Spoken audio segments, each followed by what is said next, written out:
All right, happy Thursday. We are Thursday, week 8. We're going to finish up chapter 9 tonight and then go on to and do lab 5.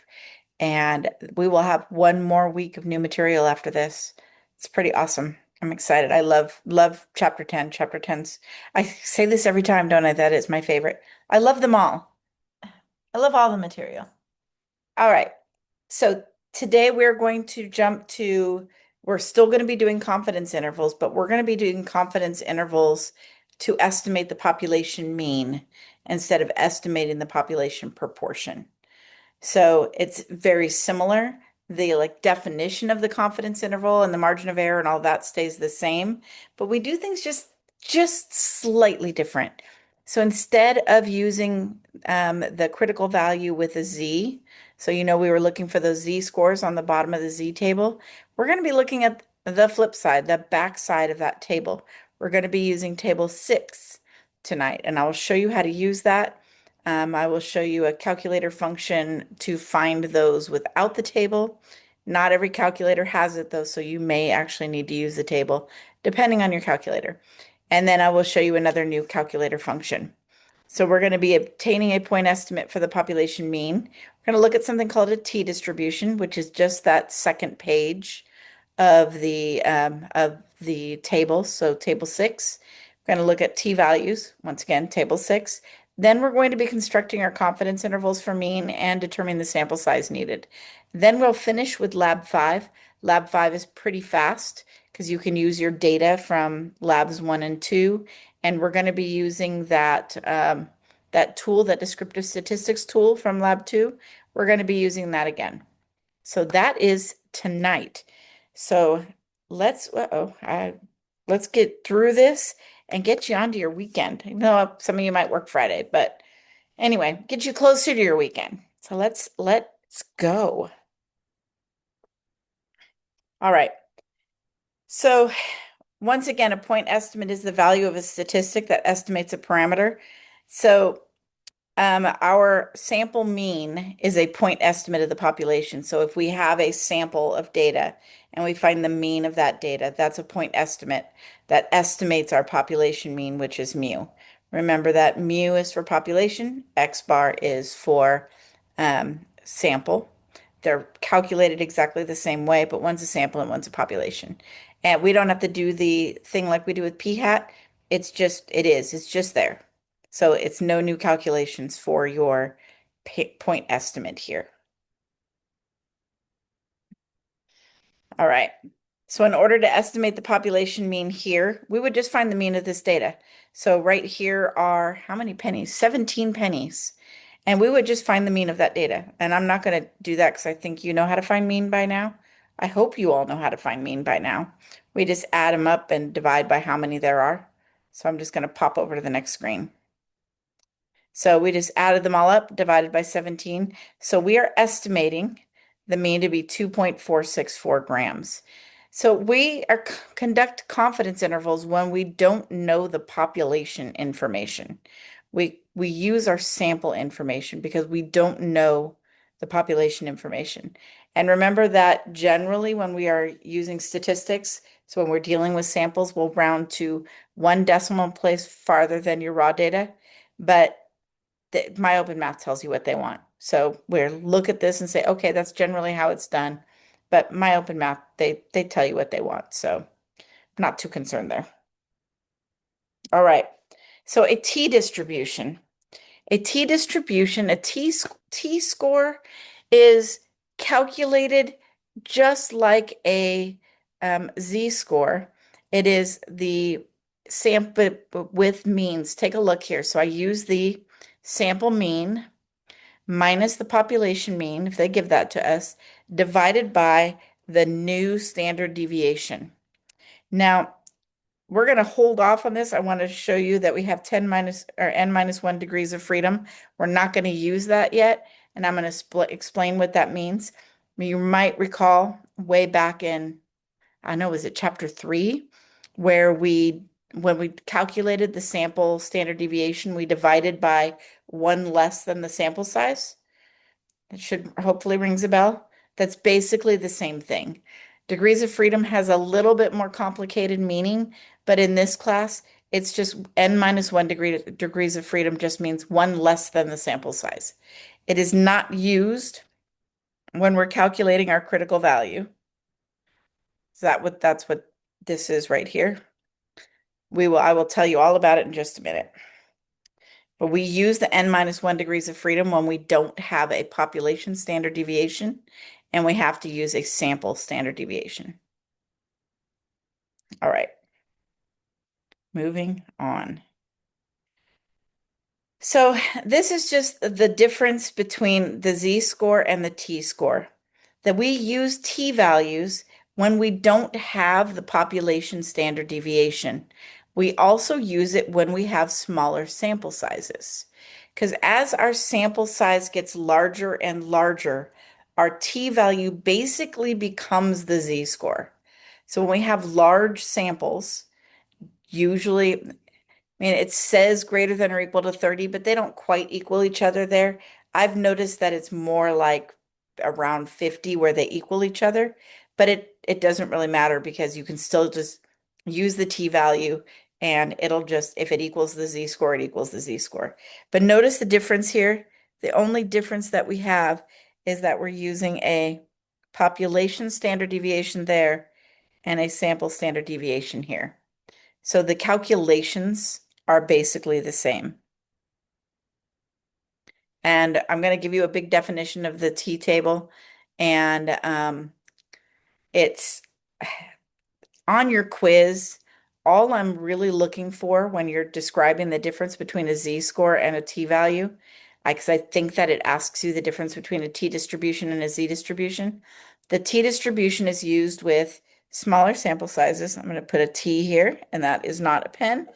For t-distributions is when we have sample standard deviation, ST, DEV, and smaller sample sizes.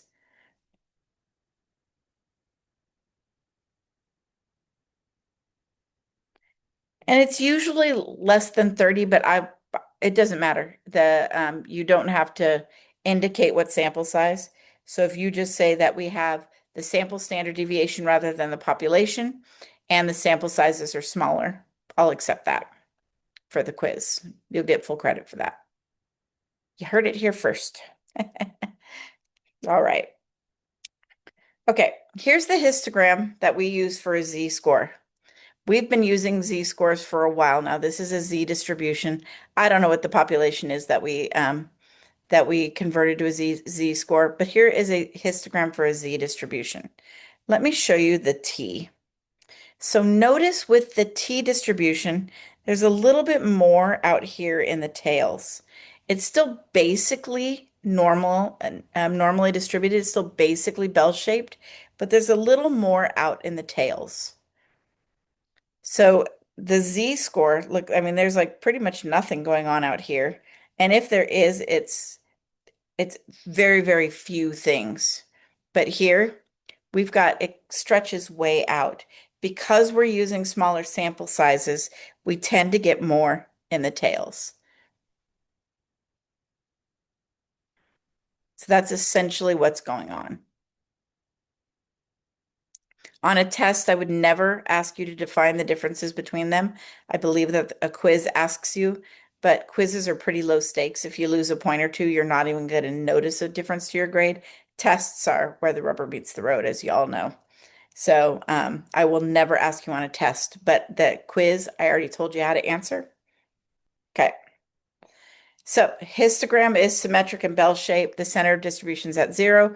Basically, everything is between -3 and 3. We do occasionally have outliers, but pretty much everything. So it's 99.7% of all data is between -3 and 3. And the Z follows a standard normal distribution. With a t-value, it has longer tails. It doesn't necessarily follow a standard distribution. It can, but it's not as likely to. It has additional spread, and it is attributed to the fact that we use sample standard deviation instead of the population standard deviation. Because the sample standard deviation is more of a random variable, because if I took a bunch of different samples, they're all going to be a little bit different. We're going to have more dispersion in our distribution. So that's basically what's going on. Okay, that was a whole lot of words. Okay, now t-distribution is based on your sample size. So the t-value that you get is based on a sample size, where we don't get that with z-scores. So degrees of freedom, just read that as sample size. In this course, sample size is perfect. We do not need to dig any deeper into what degrees of freedom mean. Like a z-score, t-distribution is centered about 0 and symmetric. The area under curve is still 1.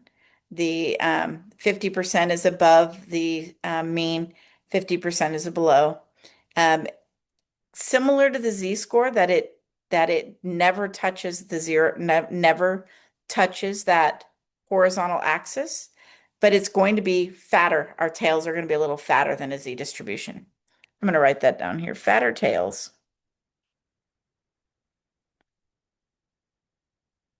has fatter tails.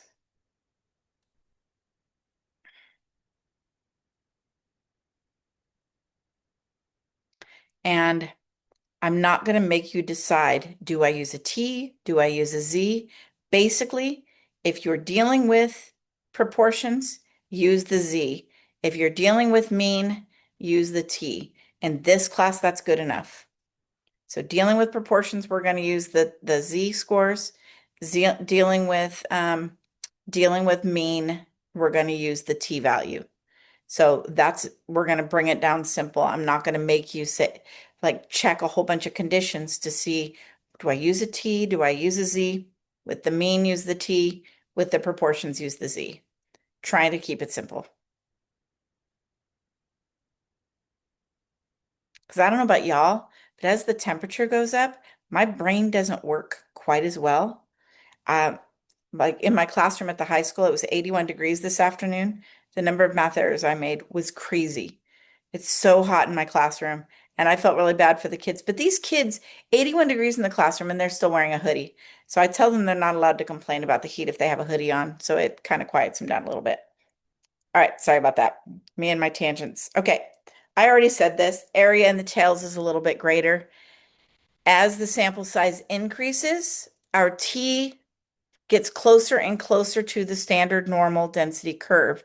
So our T scores become Z scores as our sample size increases, because our sample standard deviation is getting closer and closer to the population.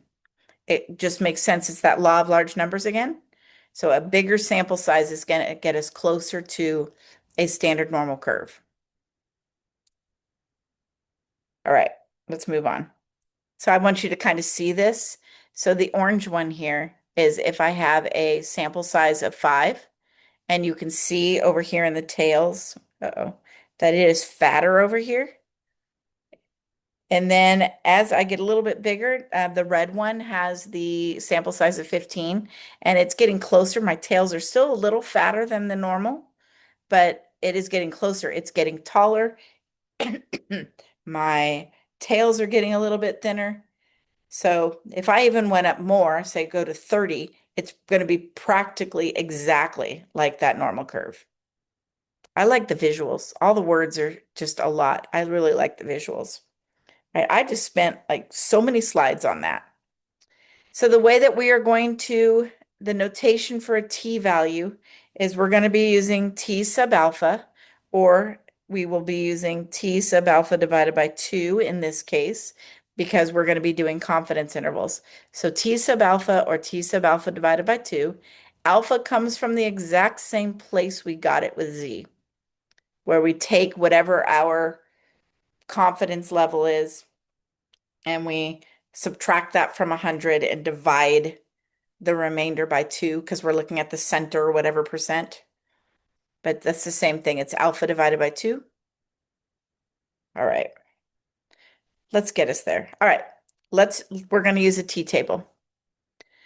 We're going to find the t value such that the area under the t distribution, so t values go to the right rather than to the left. So I don't know why they decided that was a good idea, but t values go to the right instead of the left. So we're looking for, okay, looking for the area to the right. Our t value is, let me see, the right of the t value, the area is 0.2 with 10 degrees of freedom. So they write it like this. This is saying, find me the t value where the area is 20, was 0.2. I think that's funny. It gave me a pentagon with 10 degrees of freedom. We're going to pop over to our t table. Where is it? Is it already? Nope. Well, it shows it there. I don't like that t table as much as mine, so I'm going to show you mine. Okay. So t table is the second page. It is, and it shows you right at the top that it's the right area of the tail. Notice that across the top here, it gives me these decimals. These are areas. These are areas in the right tail. So we're looking for 0.2. So it's the second one in, the 0.2. Oh, okay. So it says 10 degrees of freedom. So if I go to 0.2 and I go down where the row is 10, that's my sample size. So come over here, 0.2 down to 10. My t value is the 0.879 right there. So it's based on sample size and the area in the right tail. So my t sub 0.20 is 0.879. I'm going to do this again. Let me get out of here. Okay. So once again, 0.2 is this second column right here. I'm going to go down until I'm at 10 degrees of freedom. That's what DF stands for, is degrees of freedom. 0.2, go down to 10. So column and row and 0.879.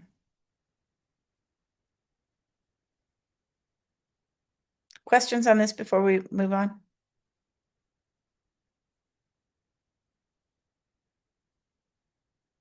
Okay. I'm going to go back over to they have theirs, on the next page on the PowerPoint. Theirs looks a little bit different because they separate one tail or two tail. I kind of wish ours did that, but it's fine. Y'all be fine. So it has its 10 degrees of freedom, or 10 degrees of freedom. That's not the right color pen for that. 10 degrees of freedom right here, and then over to 0.2 right there. Theirs is also 0.879, which is good that it's consistent. I do kind of like their table though. Right. Okay. So now let's do another one. Then I'm going to show you how to do it with your calculator. So we're going to find the t value such that the area under the t distribution is 0.05. So we're looking at t 0.05. We're going to look at 15 degrees of freedom. All right. Okay, 0.05. So we're just going to go along to the right. It gets smaller as we go. 0.05. Go all the way down here to 15. So notice the column is, or the row is 15, column is 0.05. We have a z-score or a t-score of 1.753.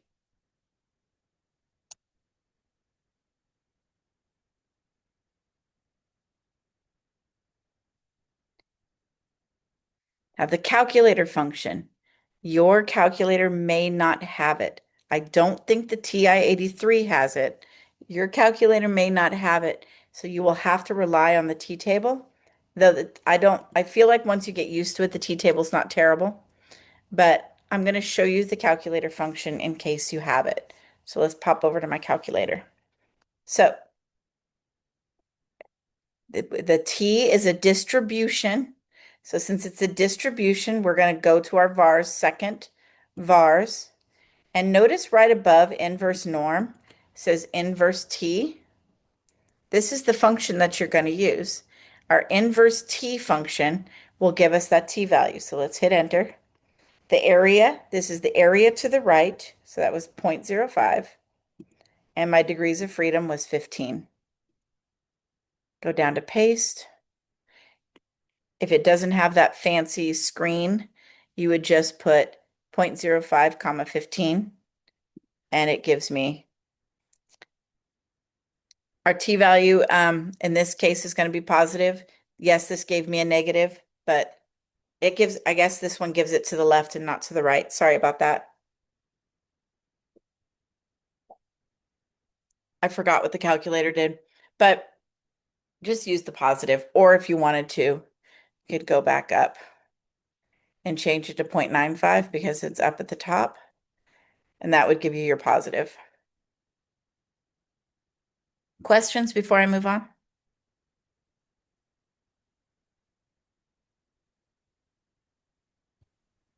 Melissa, do you mind saying again? I didn't follow you with how did you know that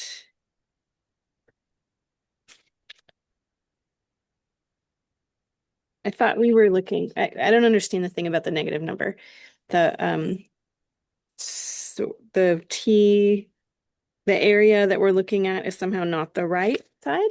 Right. So for some reason with inverse t, it gives you left side. So Oh, oh, oh, oh. I was looking for this to be 0.05, Yeah.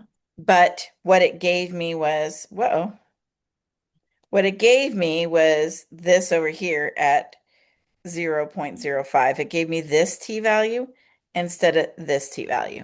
Okay. But it's symmetric. So I don't know if you remember from I think chapter 7 where I said that they're always it's just the opposite. If you get the Mm-hmm. if you know the if you're looking at the center of anything, your z scores are just opposites of each other. It's the same thing Yeah. with t values. So we're Okay. looking for the positive, but it gave me the negative, and it's not a big deal. Okay. So I should have put in 0.95 because that's at this point we're at 0.95, and at this point we're at 0.05. And I forgot that the t, Okay. when you use inverse t, it gives you to the left and not to the right. But your table And gives this you to T the gives right. you to the left. Okay. Yeah. Right. That's not confusing at all. I'm sorry. So sorry. Okay, thank you. If you just use the table, you're good to go. Okay. All right. Let's go to the next slide. All right. So when we are when we are calculating our confidence interval, the things that we're going to check. So you know how with proportions, we did the 5% rule that our sample size is less than 5% of the population. We're still doing that. In proportions, we did NP times 1 minus P greater than or equal to 10. For this one, we are either checking that the population is normally distributed or the sample size is at least 30. So my N greater than or equal to 30. Now, sometimes they don't tell us either of those things. Sometimes they'll give us a small sample size and they don't tell us that the population is normally distributed. Because I still want you to do the math, what you're going to do is you're going to say that we are assuming normal. If it doesn't tell you, you are going to assume normal.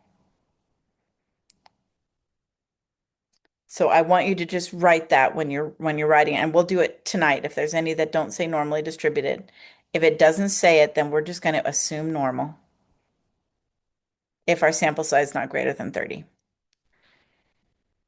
All right, and when we find the critical value, so remember our z sub alpha divided by 2, that was a critical value. Our critical value here is t sub alpha divided by 2, but notice that we're going to use n minus 1 degrees of freedom. So if our sample size is 15, we're going to use 14 when we find our z score, or t score, sorry. The reason we do that is because of the variation using a sample standard deviation. Because there's variation there, just like we did with sample standard deviation when we calculated it, because of that variation, we're kind of erring on the side of caution. So we use n minus 1 degrees of freedom for when we're finding our critical value. And our margin of error, again,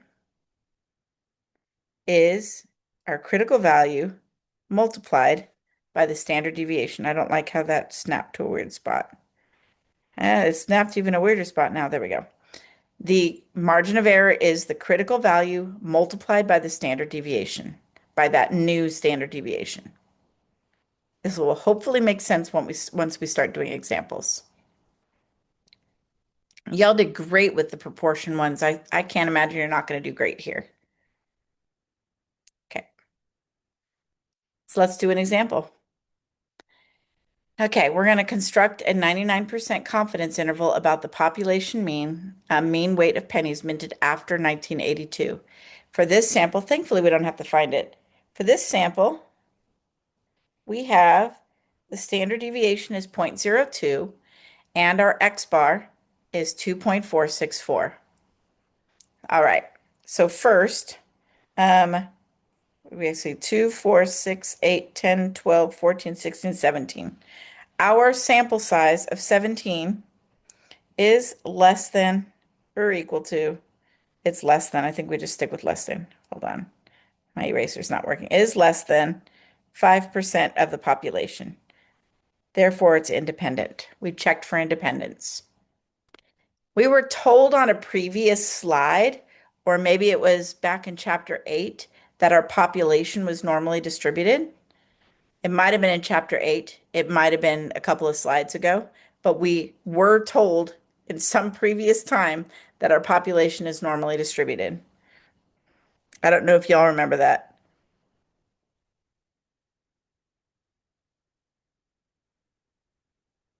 Distributed. I'm just going to be lazy. Put like that. I'm okay if you do the same thing. Okay, so I checked for independence. I checked for normal. So next, I have the mean and the standard deviation. They gave that to us. I'm going to find my t-value. T sub alpha divided by 2. So my alpha divided by 2, I'm going to do 1 minus 0.99 gives me 0.01. This is the alpha. 0.01 divided by 2 gives me 0.005. So this right here is alpha divided by 2.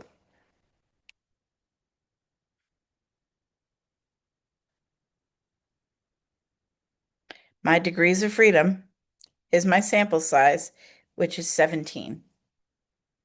We're going to use 16 with our table because we use n minus 1 degrees of freedom to find our t-value. Give you a moment to write that down and then we'll go to the table.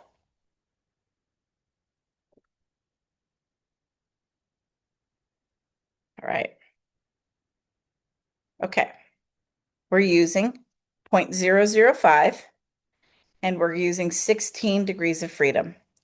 So 0.005, go all the way down to 16. It's right here because it is 16 coming across under 0.005 because that is my alpha divided by 2 right there. So my critical value, 2.921. I'm going to write the words critical value next to it because I feel like that's helpful. And put an arrow. There we go. Anyone need me to find that again, or are we good? I'm happy to do it. We're good? Okay. Pop back over here. All right. I have my t-value. Now I need to find the standard deviation.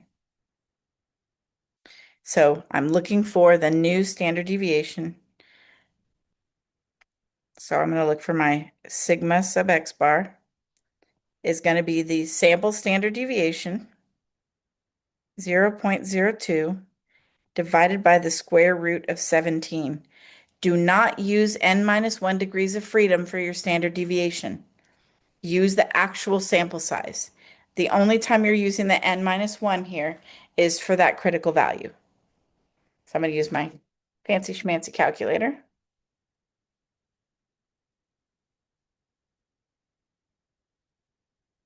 At least this one is a lot easier to not mess up in your calculator, this formula.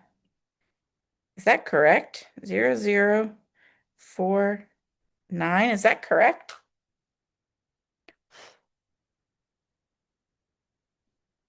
Wow, that is really small.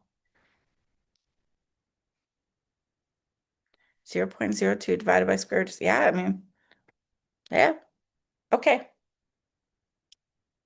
So now to find our margin of error. The margin of error equals the critical value times the standard deviation.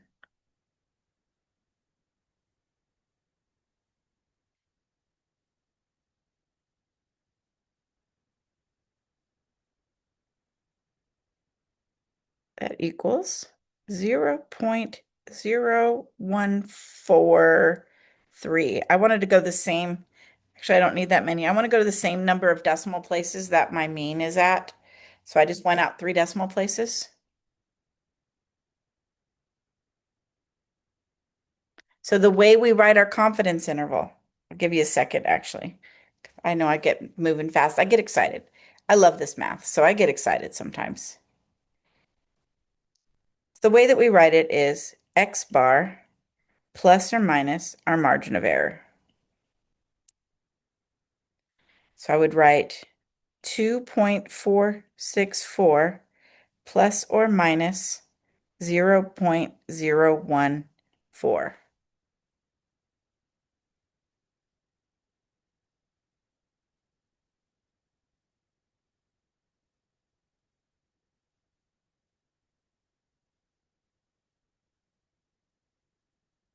Okay.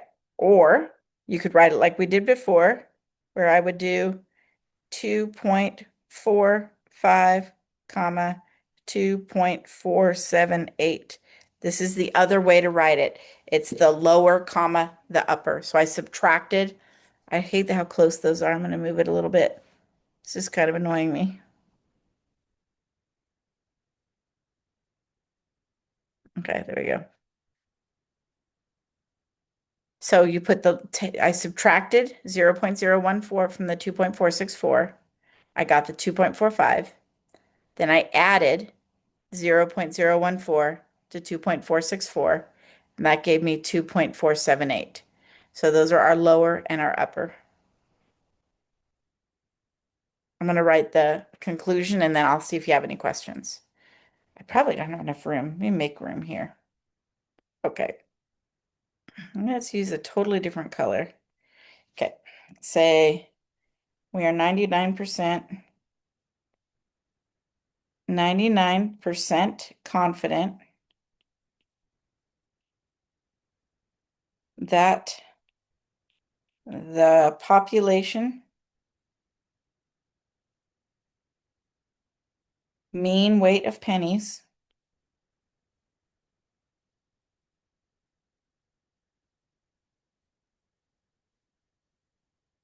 is between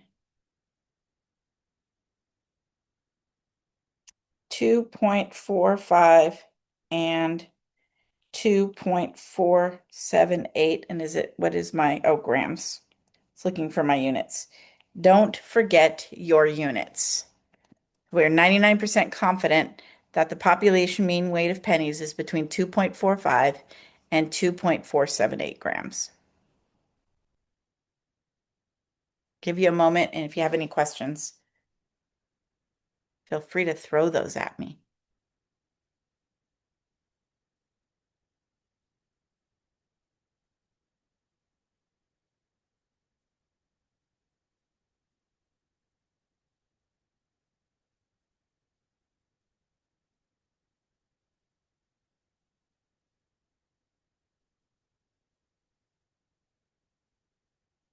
Okay. Of course, the next page has it all done for us, but you know me. I like to do it myself. But it has it all done for us. It doesn't do the checks though. I wish it did because it did on the proportions, but for some reason it didn't. It decided not to do it. All right, let's do another problem. And then I'll show you the calculator. Then we'll do the calculator after this. All right. The website fueleconomy.gov allows drivers to report the miles per gallon of their vehicle. The data below shows the reported miles per gallon of a Ford Focus for 16 different owners.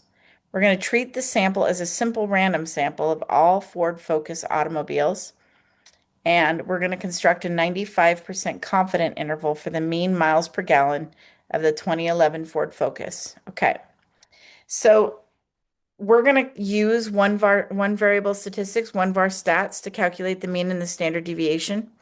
And since we're going to use this also with our new calculator function, I'm going to use my on-screen calculator for that. So you feel free to put them in while I do because we're going to be using them again in a minute. So I'm just going to jump to my calculator, clear this out. If you don't remember how, you hit Stat, go into Edit. I have some numbers in here. I'm going to get rid of them. Just clearing everything out. And then I'm just going to type in my numbers.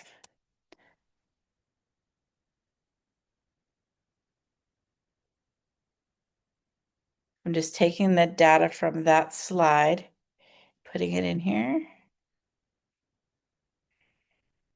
Then I'll check for typos because Typo Queen never sleeps.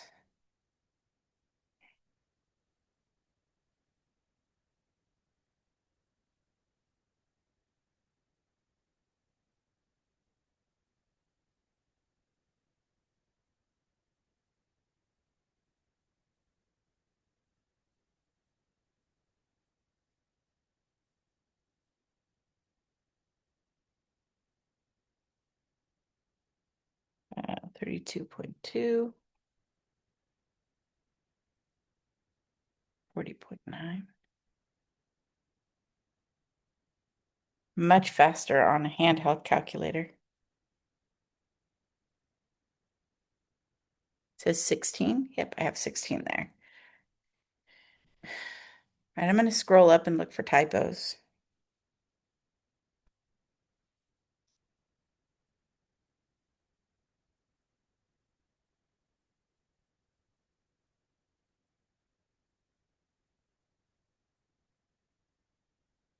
All right, no longer have typos. So I'm going to go over here to find one variable statistics. Stat, arrow over to calc, one var stats. I do not need the frequency list, so I'm going to clear that out. So it's list one and calculate. So I'm going to write these down. So the X bar is 36.8. And we're looking at the S. We're looking at the sample standard deviation. I'm going to do 2.917 just because that seems like a good place to stop is at 917. Probably 2.92 is better because it's one further than our raw data, but I don't know. 2.917 just seemed like a better place to stop. Remember that we're looking for the sample, so do SX, not sigma X. Did everybody get that value? Just to make sure. Okay, let's pop back over here. Okay, so once again, my sample 16 is less than 5% of the population. So, well, I forgot the 5. So it's independent. I'm just going to write the words up there just so you can remember what they are. It doesn't say that it's normal. So we are assuming normal population. Because if we don't assume normal population, we're dead in the tracks. We can't do anything else. So we're assuming it's normal population. So I did both my checks. Okay, we're going to find the critical value. T sub alpha divided by 2 is going to be, so once again, 1 minus 0.95 equals 0.05. You don't have to show me all this math. I'm putting it down here for notes purposes. You do not have to show me this math. That's alpha. 0.05 divided by 2 is 0.025. This is the alpha divided by 2. Arrow that. Arrow. Okay. You don't have to show that work. I'm just showing it for notes purposes. So our sample size is 16. So on our t-table, we're going to use 15 for our critical value. Do you need a second, Roxana? Okay. Pop over here. All right. 0.025. That's this one right here. And I'm going to go down to 15. So 0.025, 15 is right here. So our critical value is 2.131.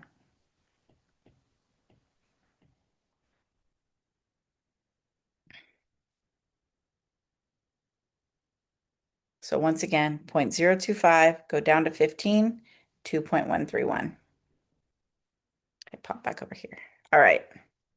I need the standard deviation. Sigma sub x bar, sample standard deviation was 2.917 divided by the square root of 16. That's our sample size.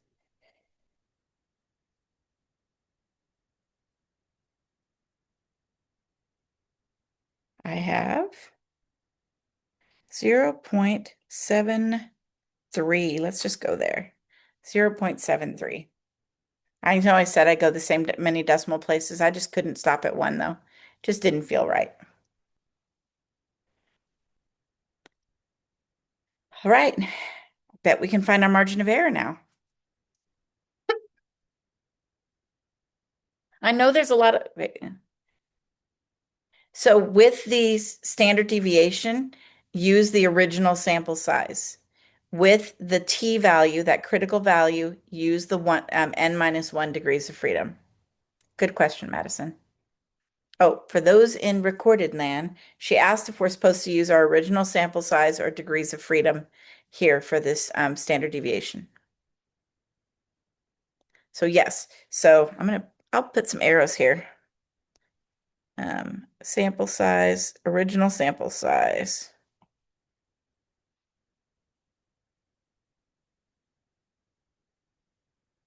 And then here, that's an ugly one, n minus 1 degrees of freedom.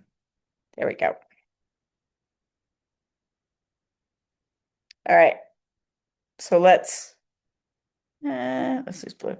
Let's find our margin of error. So the margin of error is the t value, our critical value, times the standard deviation.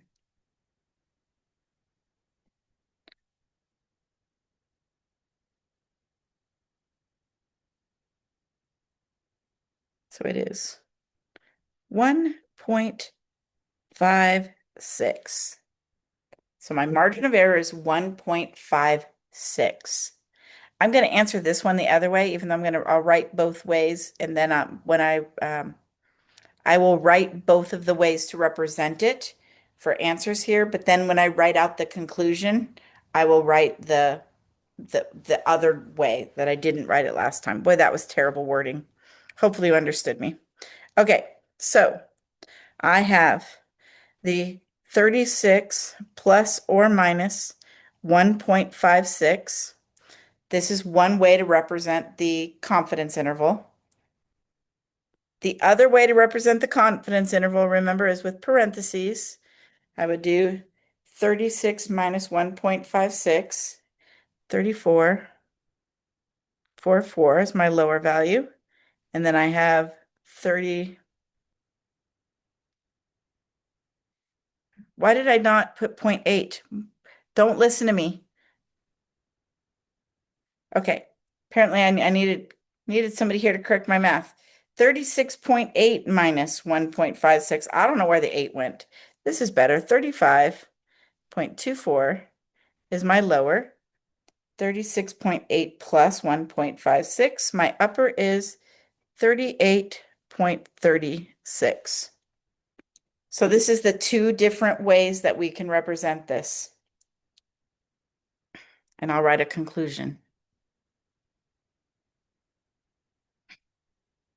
we are 95% confident. I'm going to use the word actual this time. That the actual, you could use actual or population. That's why I'm showing you both ways. Mean, what is it? Fuel economy, let's see, miles per gallon.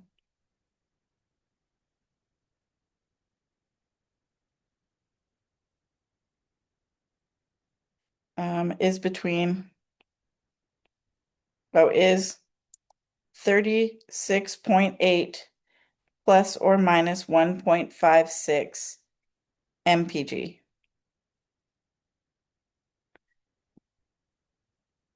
I'm going to fix my little mistake up here. Move this over and add a 0.8 to it. For some reason, I just had something against that 0.8. All right. We're 95% confident that the actual mean miles per gallon is 36.8 plus or minus 1.56 miles per gallon. Questions before we go to a calculator function?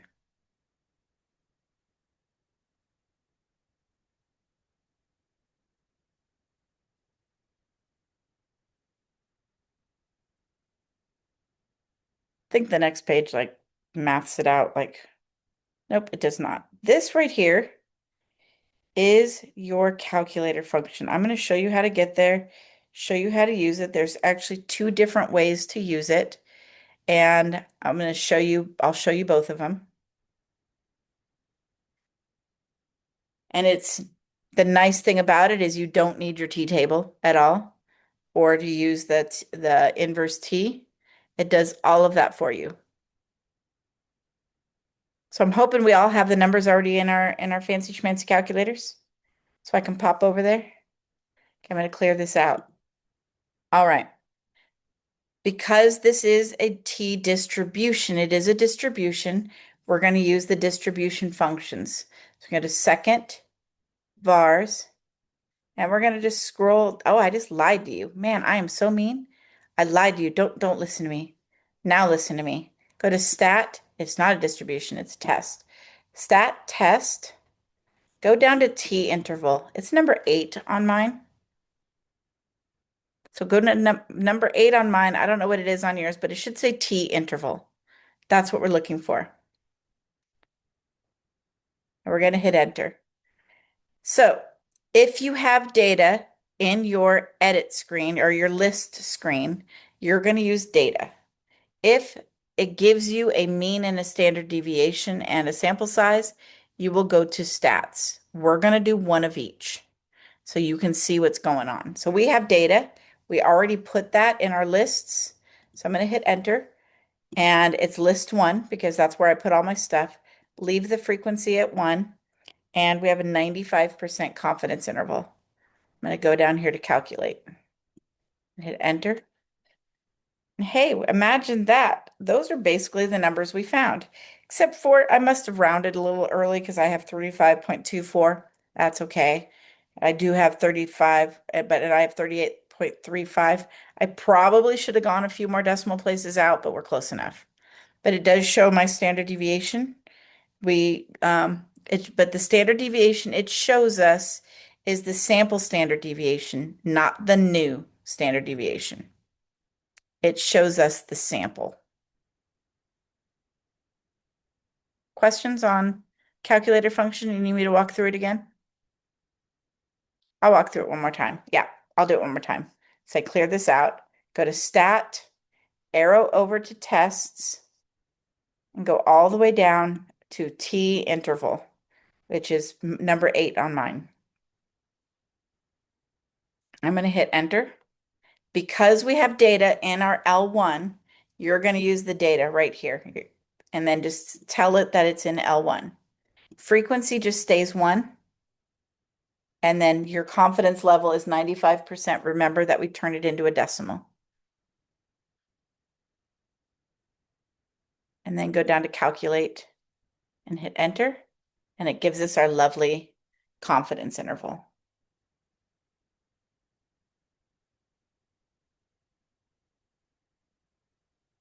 All right.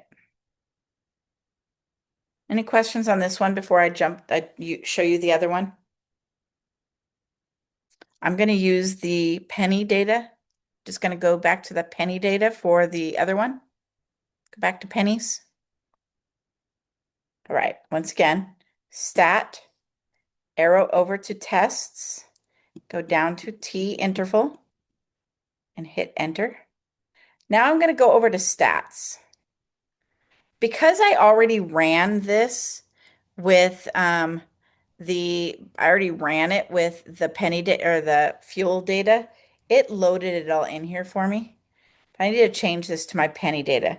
So the mean was 2.464 and it gave me a standard deviation of 0.02 and my sample size was 17. The sample size you are using is the actual sample size. It is not 10 n minus 1 degrees of freedom. It is the actual sample size. Our confidence level on this one was 99%, so 0.99.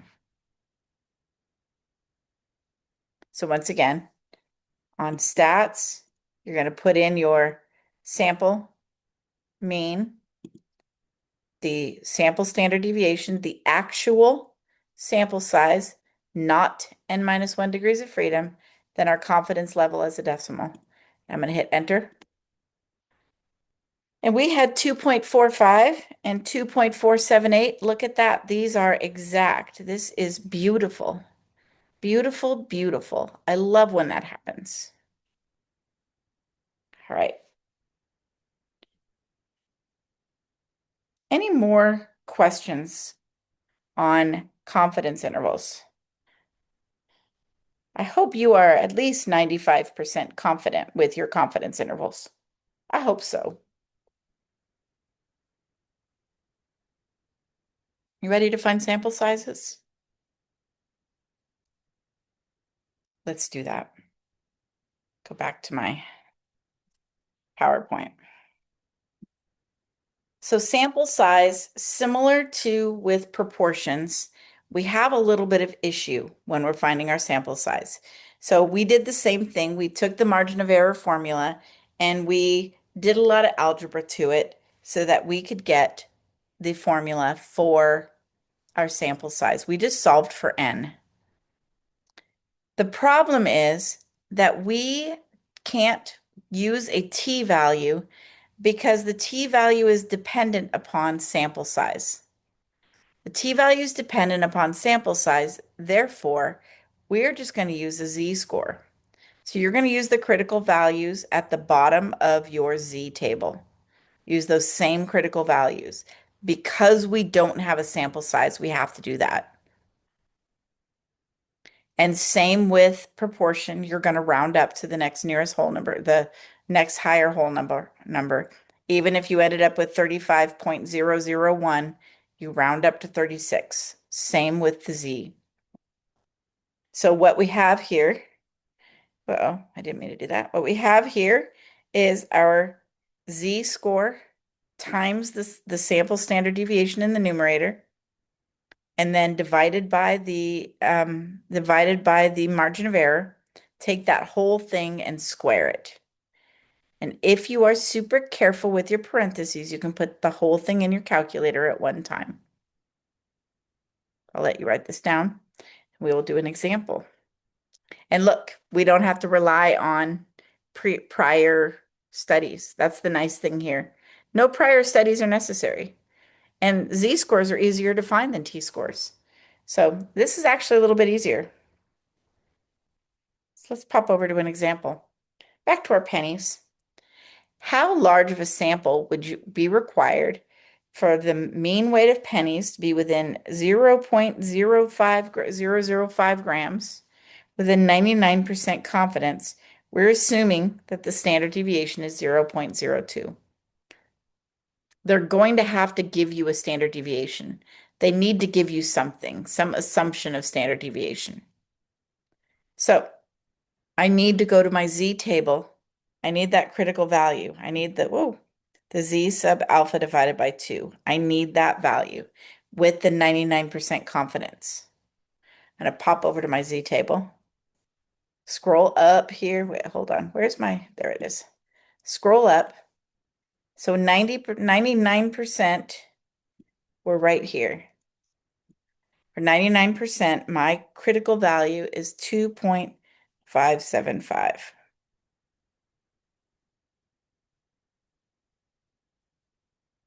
All right, go back. Okay, so we're going to use our formula. I'm going to write it out for you just because it helps me. So it's going to be the z sub alpha divided by 2 times our standard deviation divided by the margin of error squared. So this is parenthesis 2.575 times 0.02 divided by 0.005. Then we're going to square it. Square that whole thing. Oops. Get my fancy schmancy calculator. 2.575 times 0.02.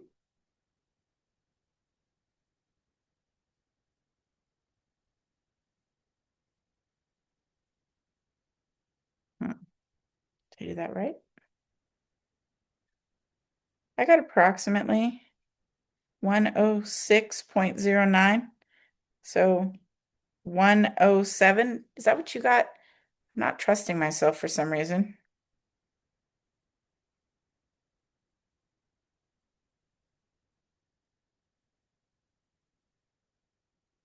Yep. Okay, good.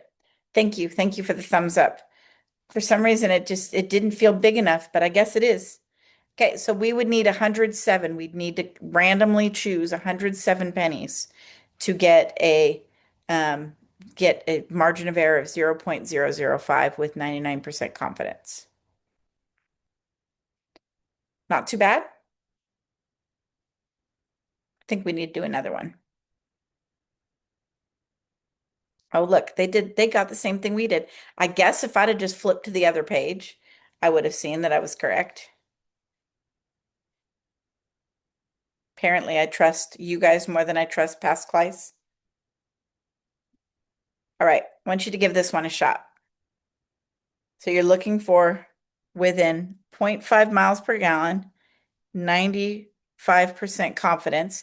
I don't remember what our standard deviation was though. Is it like 2.917? Let me look. Yeah, let me look.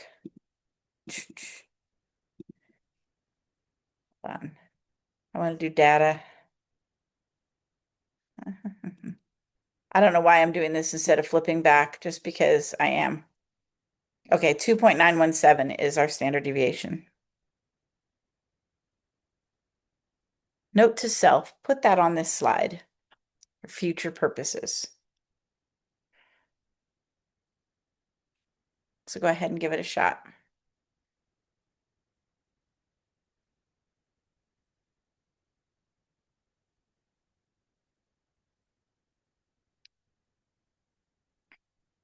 I'm going to work slowly behind you.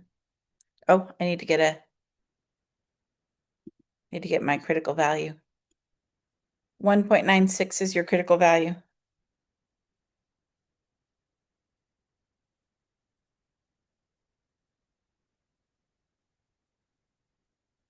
Okay.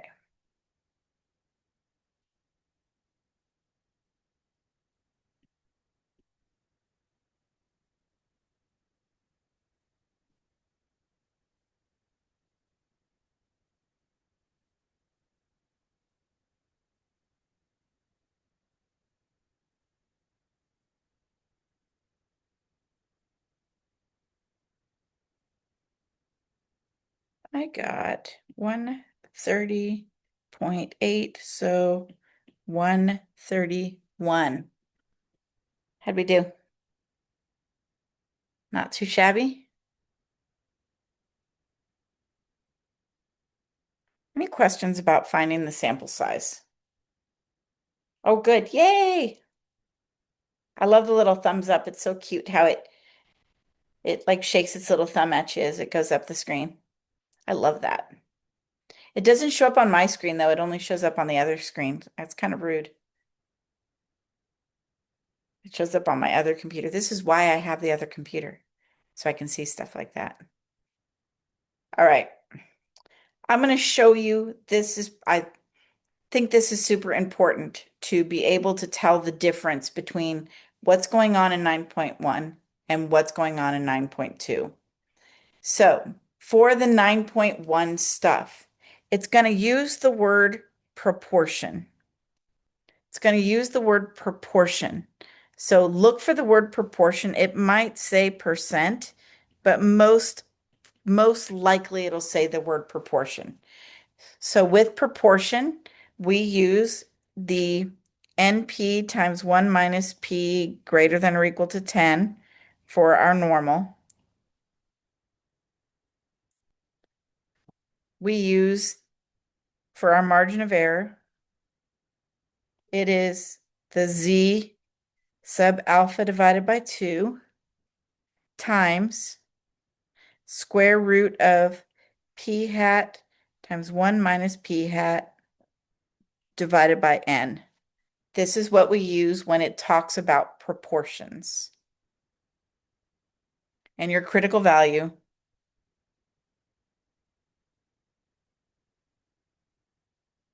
is that Z sub alpha divided by 2. With today's stuff, it's going to say mean somewhere in it. It's going to say mean.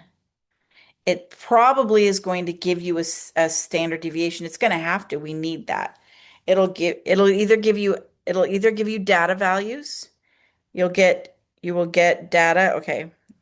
You'll get a data set or a or X bar and sample standard deviation. So they'll either give you a data set or they'll give you the X bar and the sample standard deviation. We use for normal, we use our sample size is greater than or equal to 30 or normal population.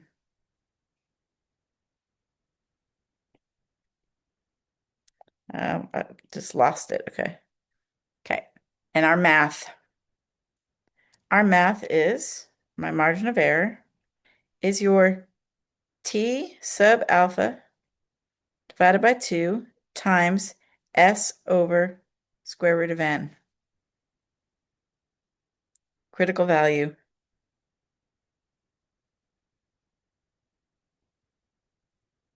is T sub alpha divided by 2 with N minus 1 degrees of freedom.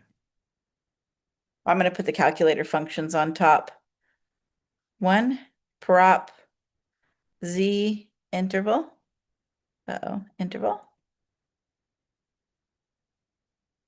And then this one is T interval.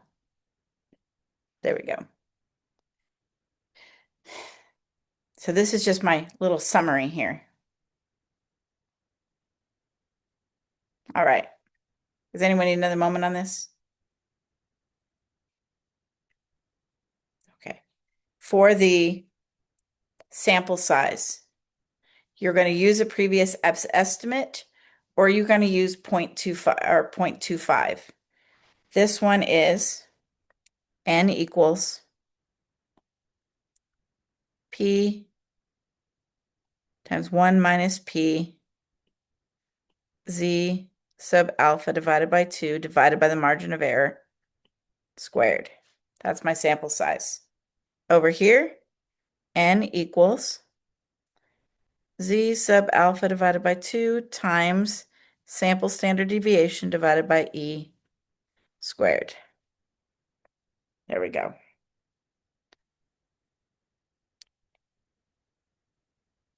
Any questions before we go to the lab?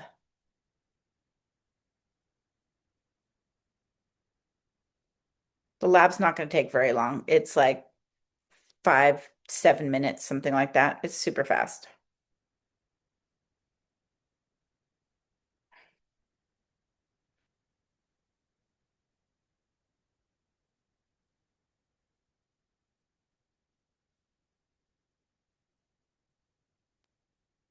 And so again, we're looking out for a proportion or a percentage. Uh-huh. Um, Well, see, notice here, hold on here. It says within 3 percentage points. And then this one usually has over on the 9.2, it's going to have some units. So this was a great question. Thank you, Roxana. So yeah, on 9.1, it's going to say something like within 3 percentage points or within 3% or something like that.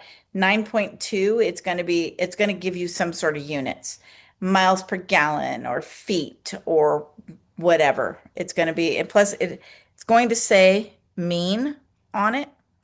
It'll say the word mean for 9.2. It'll say that in there.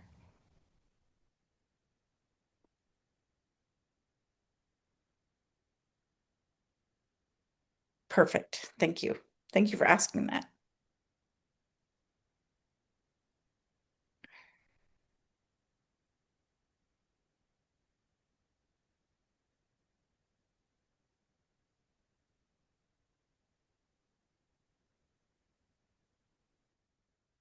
All right, are we ready for the lab? Lab's super fast. Okay. One thing that makes the lab super fast is that we've always already dealt with, I gotta find it now. Where did I hide it? There it is.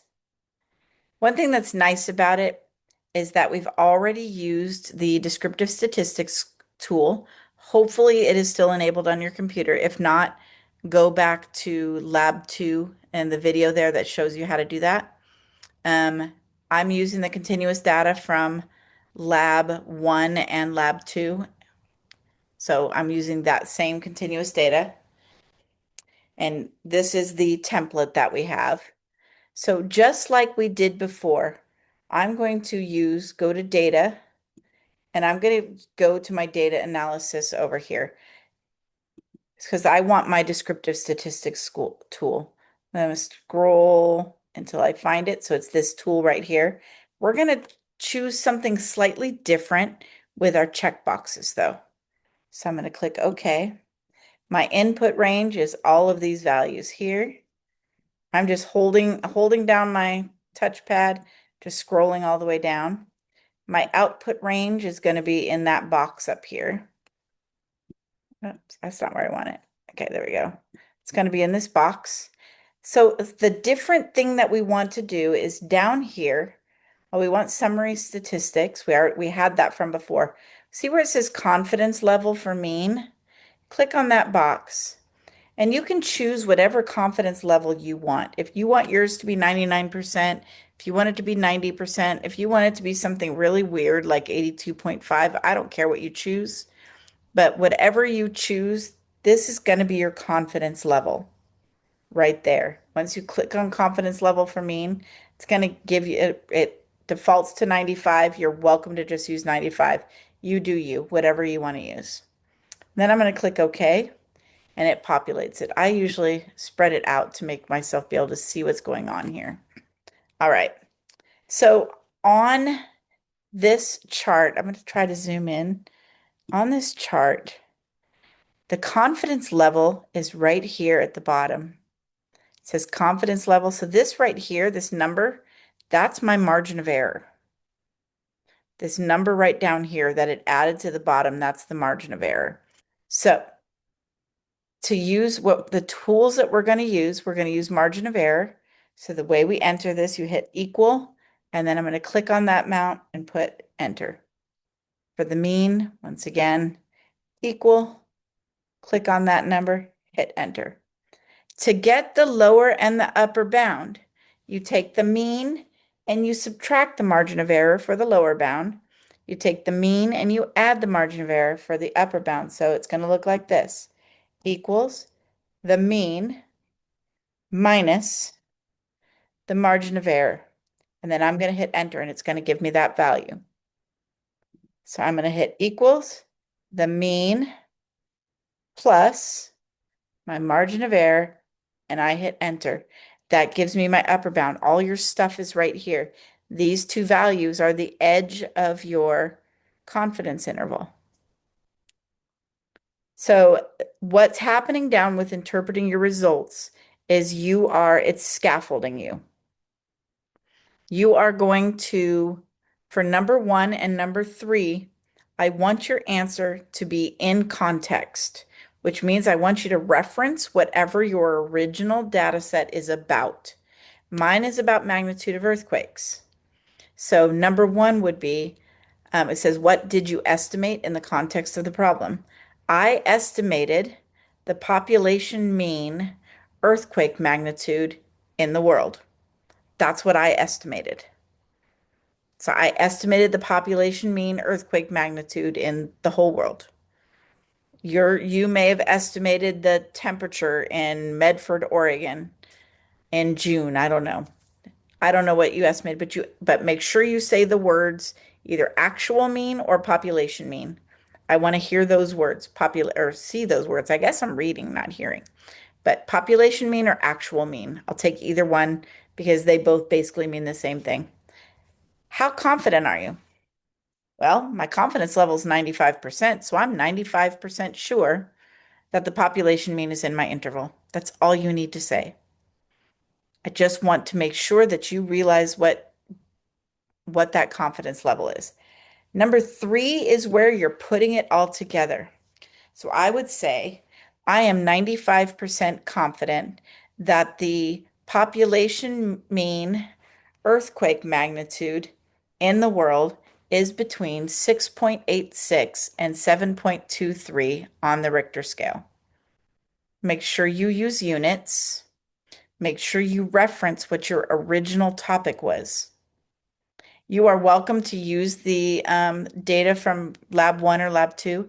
You may even, if you want to, you're absolutely welcome to grab some like quantitative data that you have from your final project if you want to throw that in there. Uh, you just because you want to say, you know what, this is relevant data that I'm using for something important, I might as well throw that in there. I mean, you could even do that here and then throw it into your final project later if you think that it's relevant. That's all that this lab is. So any questions that you have about this lab?